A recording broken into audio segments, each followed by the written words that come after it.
Pues antes de empezar con la predicación, me gustaría poneros en contexto y hablaros de la historia de una mujer. Esta era una mujer muy correcta, una mujer que amaba a su familia, amaba a su marido y sobre todo, por encima de todas las cosas, amaba a Dios. Era una mujer que no podía ser del todo feliz porque en su corazón había un gran pesar. Ella quería ser madre, quería ser mamá, pero no podía serlo. Y esto era algo que la atormentaba. Dice la Biblia que producía en su corazón amargura de alma y estaba atribulada de espíritu. Era una mujer que confiaba en Dios, pero que se sentía que faltaba algo, le faltaba algo en ella porque no podía tener un hijo, ¿no?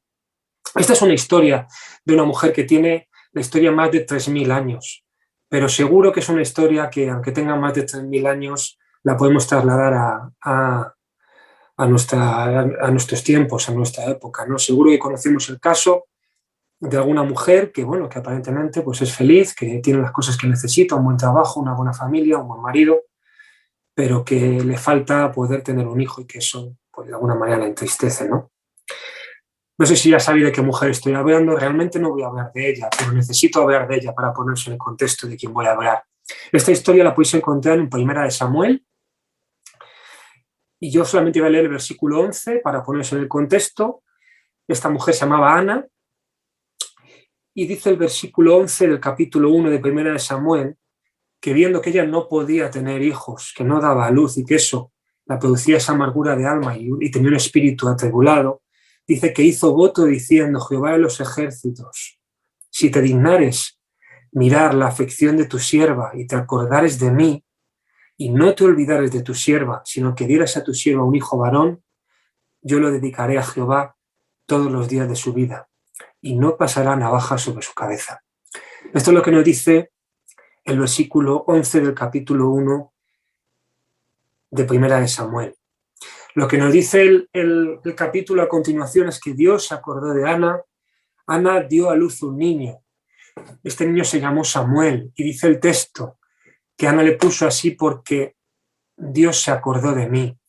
De alguna manera el nombre de Samuel sonaba parecido a la palabra pedir a Dios, y por eso Ana le puso este nombre. Samuel fue consagrado a Dios, lo podemos ver en el capítulo 1, desde antes de su nacimiento, y en los capítulos sucesivos, en el capítulo 2, podemos ver también cómo Samuel crecía delante de Jehová, y en el capítulo 2, en el versículo 26, nos dice incluso el autor que Samuel era acepto delante de Dios y de los hombres.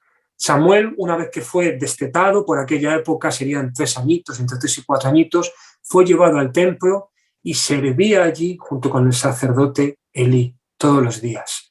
Una vida consagrada a Dios. En este texto en el que nos encontramos, ¿vale?, es en el que yo quiero hablar del pasaje de esta mañana, que es Primera de Samuel 3, versículos del 1 al 10. Dejo que busquéis el texto porque me gustaría que lo leyerais con nosotros. Primera de Samuel, capítulo 3, versículos del 1 al 10. Como bien habéis deducido, vamos a hablar de Samuel, y lo que vamos a contar pues está en este capítulo, que como es un texto que me gusta muchísimo, me parece muy bonito y que es muy profundo y que tiene tantas cosas para enseñarnos, pensé en una voz que fuera acorde con este texto. Y le pedí a una de las voces más bonitas que tenemos, que es la de María, que por favor lo leyera. Así que María, por favor, si puedes leer Primera de Samuel 3, versículos del 1 al 10, pues te lo agradezco. Vale. El joven Samuel ministraba a Jehová en presencia de Elí, y la palabra de Jehová escaseaba en aquellos días. No había visión con frecuencia. Y un día que estando Elí acostado en su aposento, cuando sus ojos comenzaban a oscurecerse de modo que no podía ver, Samuel estaba durmiendo en el templo de Jehová, donde estaba el arca de Dios. Y antes que la lámpara de Dios fuese apagada, Jehová llamó a Samuel, y él respondió: heme aquí. Y corriendo luego a Elí dijo: heme aquí, ¿para qué me llamaste? Y Elí le dijo: yo no he llamado, vuelve y acuéstate. Y él se volvió y se acostó. Y Jehová volvió a llamar otra vez a Samuel. Y levantándose Samuel, vino a Elí y dijo: heme aquí, ¿para qué me has llamado? Y él dijo: hijo mío, yo no he llamado, vuelve y acuéstate. Y Samuel no había conocido aún a Jehová, ni la palabra de Jehová le había sido revelada. Jehová, pues, llamó la tercera vez a Samuel. Y él se levantó y vino a Elí, y dijo: Heme aquí, ¿para qué me has llamado? Entonces entendió Elí que Jehová llamaba al joven. Y dijo Elí a Samuel: Ve y acuéstate, y si te llamare dirás: Habla Jehová, porque tu siervo oye. Así se fue Samuel, y se acostó en su lugar. Y vino Jehová y se paró, y llamó como las otras veces: Samuel, Samuel. Entonces Samuel dijo: Habla, porque tu siervo te oye. Muy bien, muchas gracias, María. Pues este es el texto sobre el que vamos a meditar en esta mañana. Como bien sabéis, hemos hablado algunas veces, la homilética es aquel estudio de la teología que se encarga de la composición de los sermones y de cómo se deben estructurar. Homiléticamente hablando, la predicación de hoy no va a ser muy rigurosa, en el sentido que, bueno, ya he hecho la introducción, generalmente yo me basaría en 3 puntos y haría una conclusión, pero hoy he querido separarla en 2 partes, ¿vale? Una parte, para mí, son algunos aspectos del pasaje que podríamos pasar por alto en una lectura rápida, es decir, cuando estamos leyendo un texto, leemos y hay ciertas cosas en las que no nos fijamos, ¿vale? Pero que si nos detenemos a estudiarlas y a informarnos sobre ellas son muy interesantes y nos pueden aportar una profundidad del texto que no conocíamos. Entonces, la primera parte del mensaje va a ser muy rápida y va a ser en esta línea, son observaciones o curiosidades respecto al texto, y luego la segunda parte del mensaje va a ser la que voy a desglosar con 3 puntos que os explicaré, ¿vale? Sobre la primera parte del mensaje, lo encontramos en los primeros 3 versículos. Quiero hablar de 3 cosas. Primero, en el versículo 1 nos dice que la palabra escaseaba en aquellos días. No había visión con frecuencia. A mí me llama la atención aquí, cuando hago una parada, la palabra visión, ¿vale? Exactamente nos dice esto, que no había visión con frecuencia. Aquellas personas que tienen una visión no son considerados visionarios, ¿vale? Que sería el técnico, o sea, la palabra técnica en la actualidad, algo moderno, ¿no? Sino que la palabra visión está relacionado con vidente. Y para nosotros vidente tiene un contexto y un trasfondo que no es nada ejemplar, todo lo contrario. Sabemos lo que dice la Biblia acerca de los videntes y qué sucedió en concreto con Saúl cuando acudió a visitar a una vidente para ponerse en contacto con una persona que ya había fallecido. Vamos a leer 2 de Crónicas 26-28, solamente para hacer mención, hacer un pequeño apunte sobre esto que os estoy diciendo. 2 de Crónicas 26-28.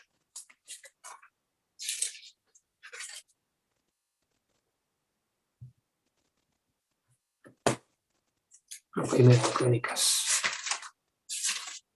Es Primera de Crónicas 26-28.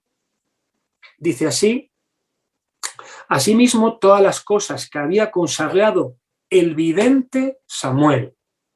Esta palabra aparece 10 veces en el Antiguo Testamento, ¿vale? La palabra de vidente.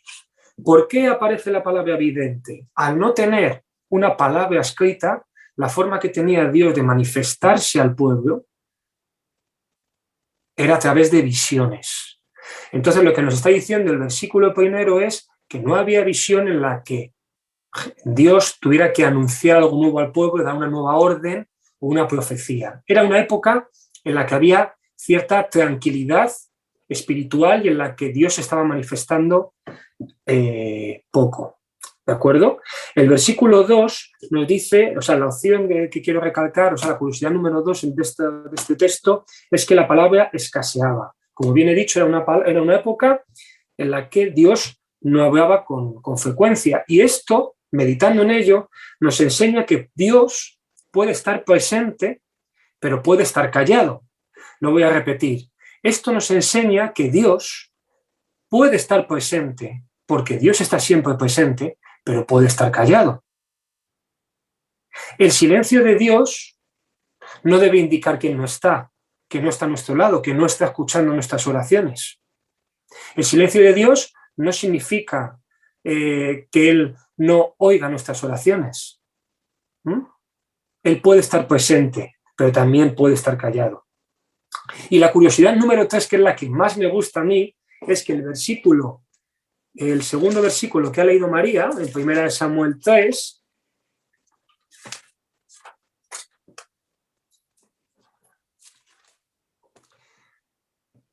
Nos dice que Elí, que era sacerdote, que estaba acostado en su aposento, cuando sus ojos comenzaron a oscurecerse de modo que no podía ver, se estaba quedando ciego. Samuel estaba durmiendo en el templo de Jehová donde estaba el arca de Dios, y antes que la lámpara de Dios fuese apagada, antes que la lámpara de Dios fuese apagada. Si tú lees el texto de una manera rápida, pues a lo mejor no prestas atención a este versículo, pero eso también tiene su importancia, ¿vale? Antes que la lámpara de Dios fuese apagada. La explicación sobre este versículo lo encontramos en Éxodo 27, en el versículo 20 y 21, cuando Dios le está dando a Moisés las instrucciones de cómo debe ser el tabernáculo. Dios le dice esto en Éxodo 27, los versículos 20 y 21. Y mandarás a los hijos de Israel que te traigan aceite puro de olivas machacadas para el alumbrado, para hacer arder continuamente las lámparas. En el tabernáculo de reunión, afuera del velo que está delante del testimonio, las pondrá en orden Aarón y sus hijos para que ardan delante de Jehová, desde la tarde hasta la mañana. ¿Qué nos está diciendo esto? Antes de que la lámpara del templo fuese apagada, nos dice que todavía era de noche, ¿vale? Y esta información es interesante e importante para sacar mayor enseñanza de lo que vamos a ver a continuación. Recordar esas tres cosillas: la palabra visión, no había palabra escrita en ese momento, la palabra escaseaba en aquellos tiempos, Dios puede estar presente pero puede estar callado, y la lámpara del templo no se había apagado, por tanto era de noche. La enseñanza del pasaje la he dividido en 3 puntos. El primer punto lo podemos ver en los versículos 4, 6 y 8. Todos estos versículos tienen algo en común, que es la llamada de Dios a Samuel. Hasta 3 veces llamó Dios a Samuel. Y en este momento quiero hacer una distinción entre lo que tiene que ver con la palabra oír y lo que tiene que ver con la palabra escuchar. Atentos a esto. Oír, según el diccionario, es percibir una cosa por medio del sentido del oído. Eso es oír. Sin embargo, escuchar es prestar atención a lo que uno oye. En uno percibimos un sonido por medio del oído, percibimos algo. En escuchar lo que estamos haciendo es prestar atención a eso que estamos oyendo. Yo pongo un ejemplo muy sencillo.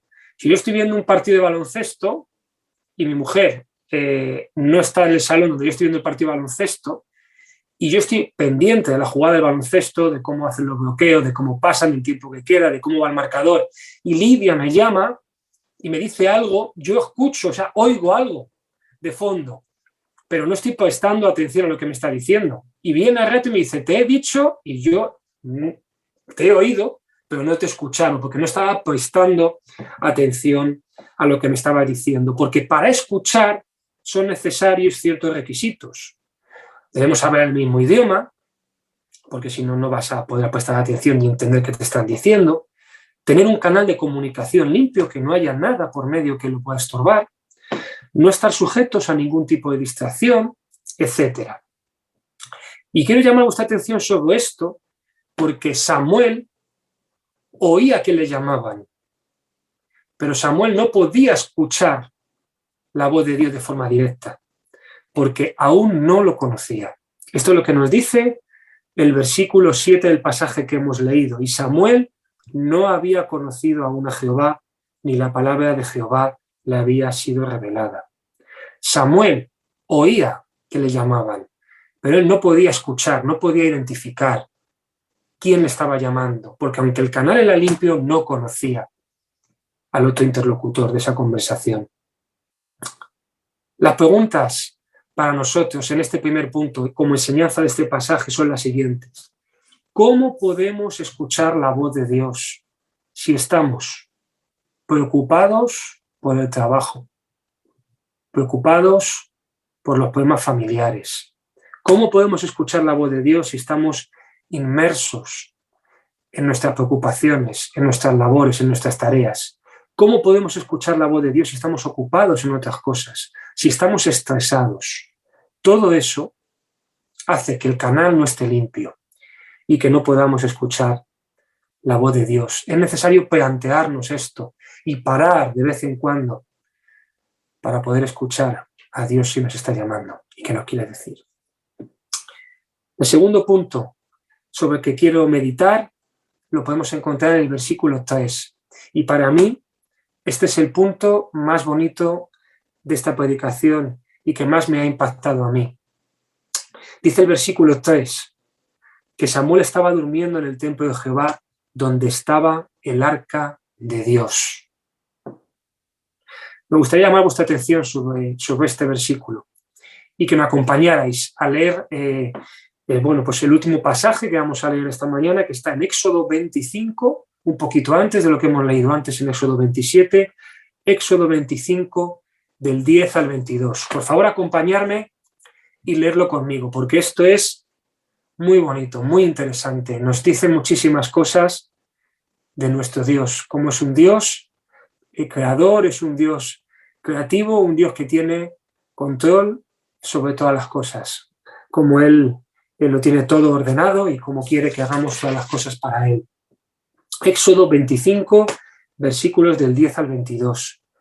Dios le está dando las instrucciones a Moisés de cómo quiere que se construya ese tabernáculo, cómo debe ser todo en concreto. Y aquí le habla sobre el arca del testimonio, ¿vale? Lo que también conocemos como el arca de Dios, el arca del pacto, el arca de la alianza, tiene diferentes nombres. Dice así: harán también un arca de madera de acacia, cuya longitud será de 2 codos y medio, su anchura de codo y medio y su altura de codo y medio.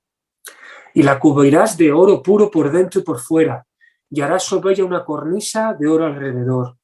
Fundirás para ella 4 anillos de oro, que pondrás en sus 4 esquinas, 2 anillos a un lado y 2 anillos al otro lado.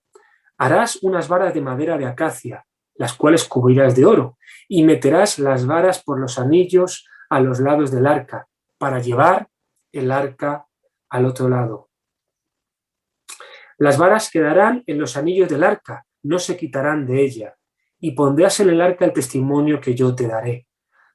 Y esta es la parte más interesante que tiene que ver con este mensaje que estamos tocando hoy. Y harás un propiciatorio de oro fino, cuya longitud será de 2 codos y medio y su anchura de codo y medio. Harás también 2 querubines de oro, labrados a martillo los harás en los 2 extremos del propiciatorio.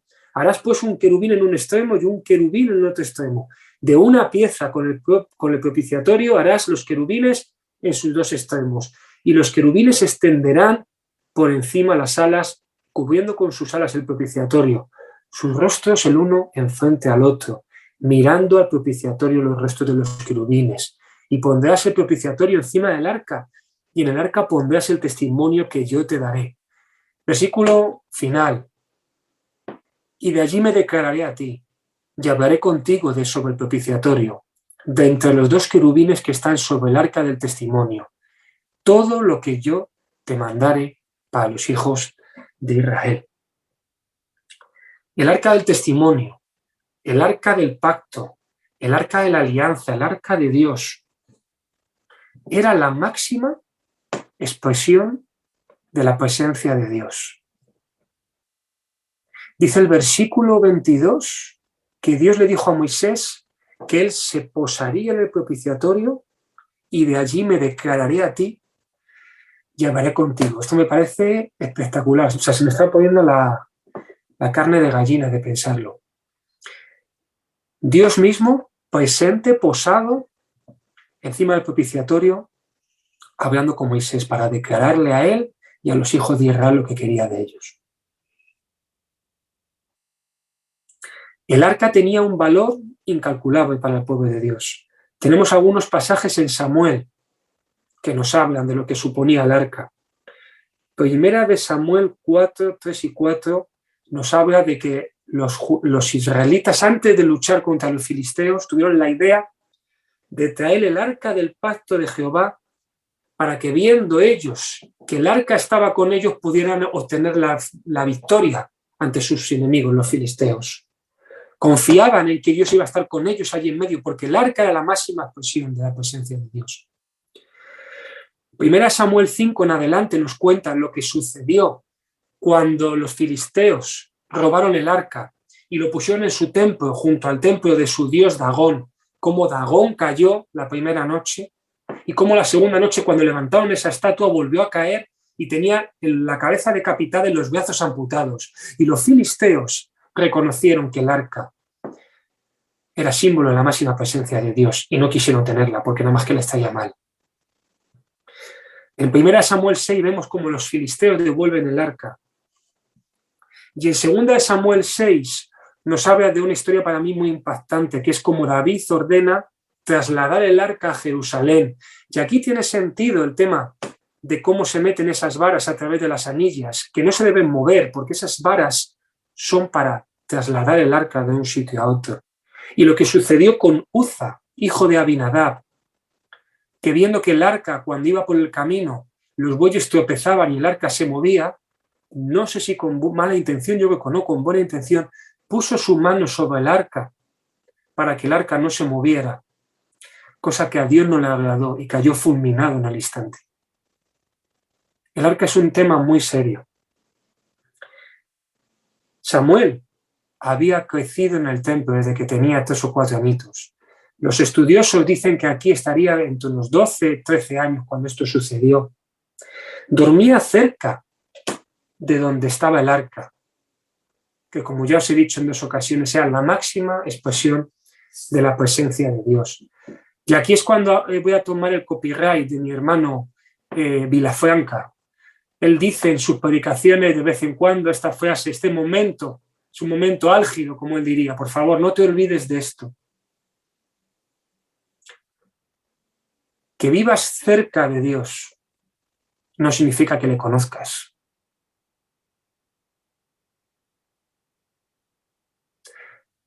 Que vivas cerca de Dios no significa que le conozcas. Samuel había sido desde pequeñito consagrado a Dios. Antes de su propio nacimiento, su madre Ana hizo un pacto con Dios. Si Dios le daba un hijo varón, ella lo entregaría para que sirviera en el templo todos los días de su vida. Y así lo hizo Samuel desde pequeño, estaba con el sacerdote Elí, ministraba en el templo, fue creciendo, dormía en una habitación contigua a la habitación donde estaba el arca. No podía vivir más cerca de Dios. Sin embargo, no le conocía. Y esto me hace pensar, y pensar mucho. Podemos haber nacido en una familia cristiana, lo podemos haber criado en la iglesia. Mis primeros recuerdos como niño son en la iglesia, son en la escuela dominical, son jugando después del culto, son cantando canciones en la iglesia. Puedes haber conocido las historias de José, de Moisés, de Sansón, de David, todas ellas, incluso la historia de Samuel, las puedes haber conocido en la iglesia. Pues a lo mejor no, a lo mejor te acercaste a la iglesia más mayor y puedes asistir a los cultos, puedes escuchar predicaciones durante la semana, te puedes conocer las escrituras, puedes conocer las doctrinas principales, las puedes conocer, pero cuidado, que vivas cerca de Dios no significa que le conozcas. El tercer punto de la predicación de esta mañana es la respuesta de Samuel ante la llamada de Dios. La primera era la importancia sobre distinguir entre escuchar y oír y mantener un canal de comunicación limpio con Dios para escuchar su voz. La segunda es llamar nuestra atención sobre vivir cerca de Dios y conocerle. Y la tercera es la respuesta de Samuel ante la llamada de Dios. El versículo 3 nos decía, antes de que la lámpara del templo fuese apagada. Eso significa que cuando Dios llamó a Samuel, todavía era de noche. Atentos. Si esperamos a que Dios nos llame en medio de las multitudes, en medio de la vorágine de nuestro día a día, de nuestro estrés, a lo mejor ese no es el lugar más apropiado para escuchar su voz. Sabemos que a Samuel le llamó cuando era de noche. Sabemos que hasta en 3 ocasiones le llamó a Samuel y hasta 3 veces Samuel acudió a la presencia de Elí, que ya se estaba quedando ciego y era mayor, porque pensaba que era quien le llamaba. Y las 3 veces que se presentó delante de Elí, Samuel dijo lo mismo. No dijo qué horas son estas de llamarme, no me dejas dormir, ¿qué quieres otra vez? Me estás molestando, me estás importunando, hay que ver, no dijo nada de eso. Las 3 veces contestó de la misma manera. Heme aquí. Esa fue la respuesta de Samuel las 3 veces. No hubo quejas, no hubo condiciones ni excusas, solo heme aquí. En el versículo 10, ya sabiendo que es Dios quien le llama, no solamente responde esto, sino dice, habla porque tu siervo escucha. El canal de comunicación está totalmente limpio, no hay nada que me distraiga del mensaje que tú tienes para mí.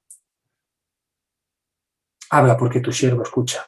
Para mí la disposición de Samuel al servicio es digna de mención. Es ejemplar.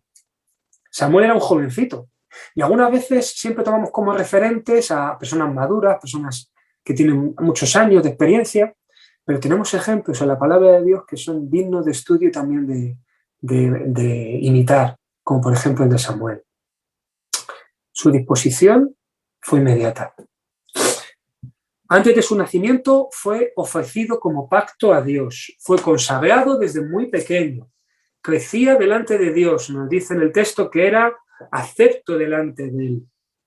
Y como podemos ver más adelante en el capítulo sucesivo de Primera de Samuel, Samuel fue juez, profeta y sacerdote de Dios. Dice Primera de Samuel, capítulo 7, versículo 15, que Samuel juzgó a Israel todo el tiempo que vivió. Después de la época de los jueces, Otoniel, Ahod, Sangar, Jefté, Débora.